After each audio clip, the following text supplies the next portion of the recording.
नमस्ते दोस्तों, आशा है आप सब स्वस्थ और बहुत अच्छे होंगे। आज हम जानेंगे मस्तिष्क की क्षमता को कैसे बढ़ाएं। मैं स्टार्ट करती हूँ।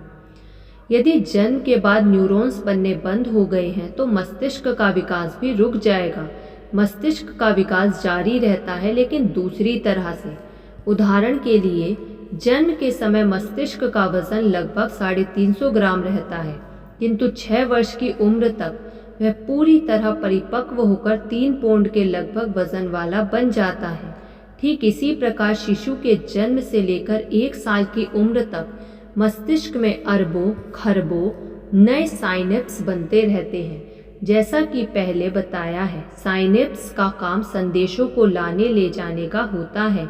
यह जब सीखने की प्रक्रिया शुरू होती है, तब हमारा मस्तिष्क न्यूरॉन्स की संख्या में वृद्धि करने के बजाय साइनेप्स के द्वारा न्यूरॉन्स कोशिकाओं के बीच आपसी संबंधों को मजबूत बनाता है। इससे हमारी सूचनाओं को समझने, देखने, सुनने, विश्लेषण करने तथा याद रखने की क्षमता में वृद्धि होती है।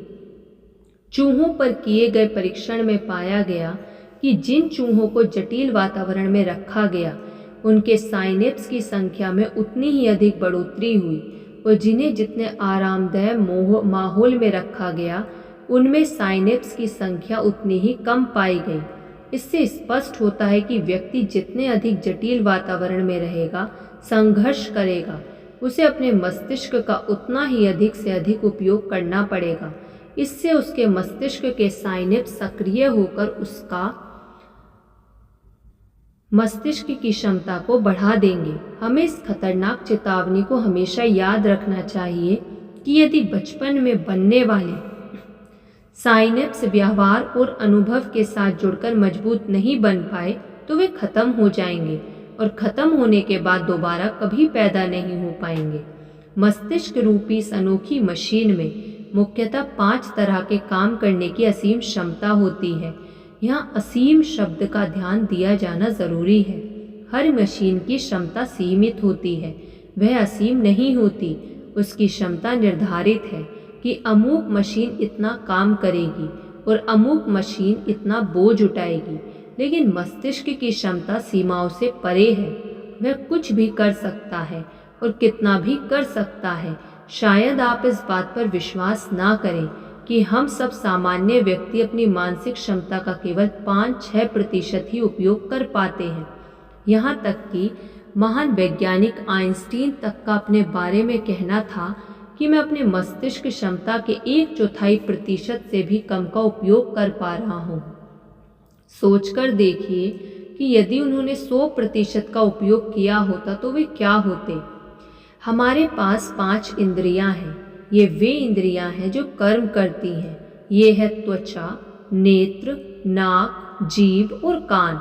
ये इंद्रियां केवल अपना काम करती हैं, ये ज्ञान प्राप्त नहीं करती। यदि किसी का दिमाग खराब हो गया हो तो उसकी आंखें अपने बेटे को देख तो रही होंगी, लेकिन पहचानेंगी नहीं। उसे पेड़ दिखाई नहीं देगा। इसका मतलब यह हुआ कि वह देख तो रहा है, लेकिन उसे समझ नहीं पा रहा है। समझने का यह काम हमारा मस्तिष्क करता है। हमें कर्मेंद्रियों में जो कुछ भी मिलता है, वह सब हमारे मस्तिष्क के पटल पर छप जाता है।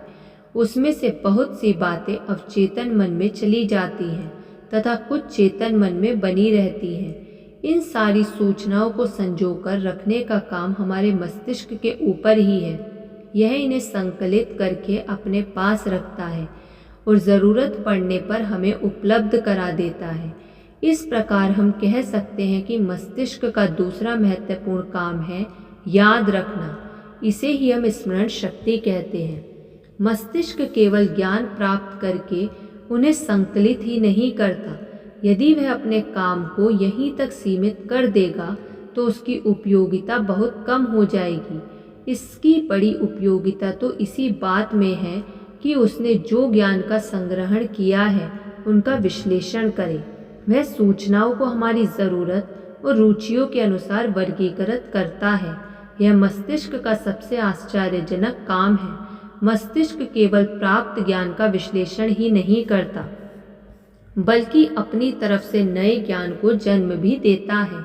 हालांकि रचनात्मकता के अंतर्गत मन और हृदय भी शामिल होते हैं, लेकिन ये भी आते हैं मस्तिष्क में ही। यह इसकी अपनी निर्माता होती है। यह हमारे जीवन का कंट्रोल रूम होता है। हमारी सभी शारीरिक और मानसिक क्रियाओं का नियंत्रण और उनमें आपसी समन्वय करने का काम मस्तिष्क का ही रहता है। यदि मस्तिष्क अपने इस काम को छोड़ दे तो हमारा अस्तित्व ही संदेहास्पद हो जाएगा। एक वयस्क मनुष्य के मस्तिष्क का औसत वजन 1400 ग्राम पाया गया है। इस तरह मस्तिष्क का भार मनुष्य के शरीर के कुल भार का लगभग 2% ही बैठता है। लेकिन आपको ये जानकर आश्चर्य होगा कि यह हमारे देह को मिलने वाली कुल ऑक्सीजन का लगभग 20% हिस्सा पी जाता है। भार कुल शरीर का 2% और प्राणवायु का खर्च कुल का 20%। क्या यह आपको थोड़ा अन्यायपूर्ण नहीं लगता? गणित की दृष्टि से तो यह अन्यायपूर्ण है, लेकिन व्यवहारिक दृष्टि से नहीं। इसका कारण यह है कि हमारे शरीर का यही तो वह अंग है जो 1 मिनट भी चैन से नहीं बैठता, हमेशा सक्रिय रहता है। फिर अभी आपने यह भी पढ़ा है कि कितनी ढेर सारी जिम्मेदारियों का बोझ भी इसी पर है। हम जब भी और जो कुछ भी करते हैं उसमें हमारा मस्तिष्क अनिवार्य रूप से शामिल रहता है। यदि स्थिति यह है तो फिर यदि यह हमारे शरीर की कुल कैलोरी का 1/4 भाग भी खा रहा हो तो मैं नहीं समझती कि वह कुछ ज्यादती खा रहा है। धन्यवाद। आपको ये वीडियो कैसी लगी कमेंट करके ज़रूर बताइएगा। यदि आपने अभी तक इस चैनल को सब्सक्राइब नहीं किया तो सब्सक्राइब कर लीजिए और इस वीडियो को लाइक कर दीजिए। धन्यवाद।